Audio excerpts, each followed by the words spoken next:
रामनवमी की बहुत बहुत शुभकामनाएं। आपको भी।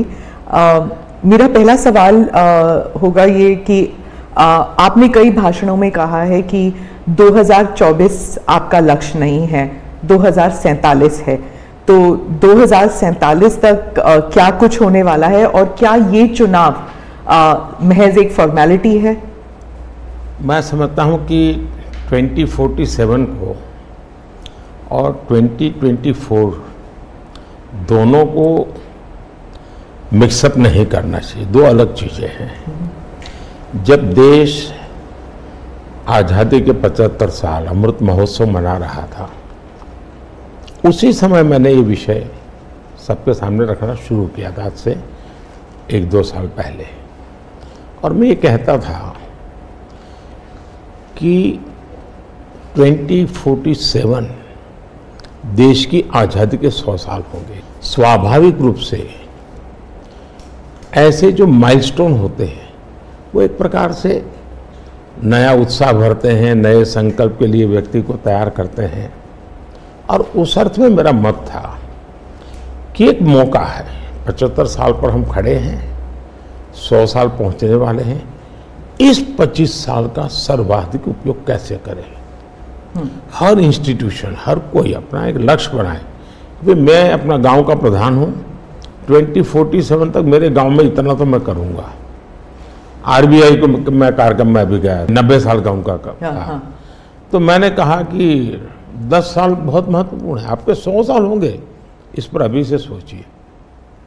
तो मेरे मन में 2047 ये भारत की आज़ादी के 100 साल और देश में एक प्रेरणा जगनी चाहिए।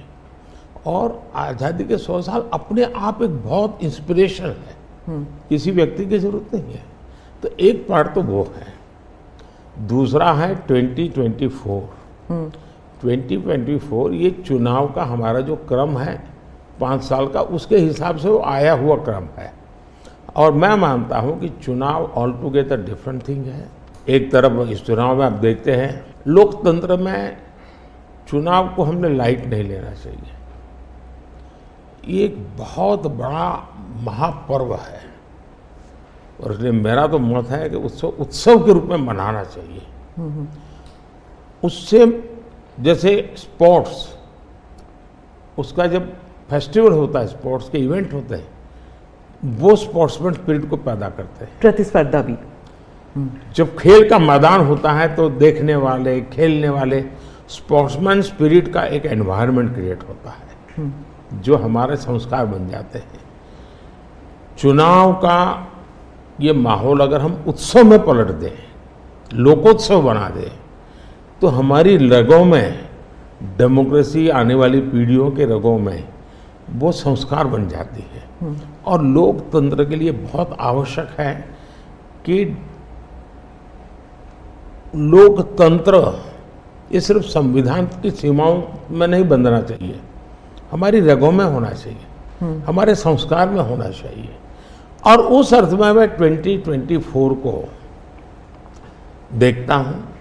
ये बात सही है कि हमारा 25 साल का विजन, और उसमें मैंने बहुत काम किया है। और ये आज कर रहा हूँ ऐसा नहीं है, शायद मैं जब गुजरात में था तब भी उन दिशा में सोचता था। अब देखिए 2024 का चुनाव तो देश के सामने एक अवसर है कि एक कांग्रेस सरकार का मॉडल और एक बीजेपी सरकार का मॉडल, उनका 5-6 दशक का काम, मैं उनके लिए बहुत खुला मैदान छोड़ता हूँ, 5-6 दशक का काम, और मेरा सिर्फ 10 साल का काम। कंपैरिजन कीजिए, किसी भी क्षेत्र में कंपैरिजन कीजिए, अगर कुछ कमियां होगी तो भी हमारी एफर्ट्स में कमी नहीं रही होगी। दूसरा, मुझे 10 साल में 2 साल तो कोविड की लड़ाई में जाना पड़ा और आफ्टर इफेक्ट भी बहुत था। फिर भी आज हम कंपैरेटिवली देश को स्पीड कहो, स्केल कहो, सर्वांगीण विकास की बात करें तो वो कहें, सर्वसमावेशक विकास की बात कहें तो वो देखें। हर पैरामीटर पे आपको कांग्रेस के मॉडल से एक ऐसा मॉडल नजर आ रहा है कि हाँ, इस रास्ते पर हम चलेंगे इतनी गति से, और गति और बढ़ानी है मुझे। अगले टर्म में गति भी बढ़ानी है और स्केल भी बढ़ाना है, तो वो तो मेरा लक्ष्य ही है। दूसरा, आप देखेंगे कि जब देश चलाने की देशवासी जिम्मेवारी देते हैं तो आपका सिंगल माइंडेड फोकस होना चाहिए। देश के लोग दुर्भाग्य से पहले की राजनीतिक कल्चर ने परिवार को कैसे मजबूत बनाना, परिवार की जड़ों को कोई उखाड़ न दे, उसी में शक्ति लगाते रहे। जबकि मैं देश मजबूत इसी एक लक्ष्य को लेकर के काम कर रहा हूं। मेरी सरकार पूरी उस लक्ष्य को लेकर काम रहेगी। और जब देश मजबूत होता है तो हर कोई उसका बेनिफिशियरी संतोष अनुभव करता है। हाँ यार, कुछ तो हो रहा है,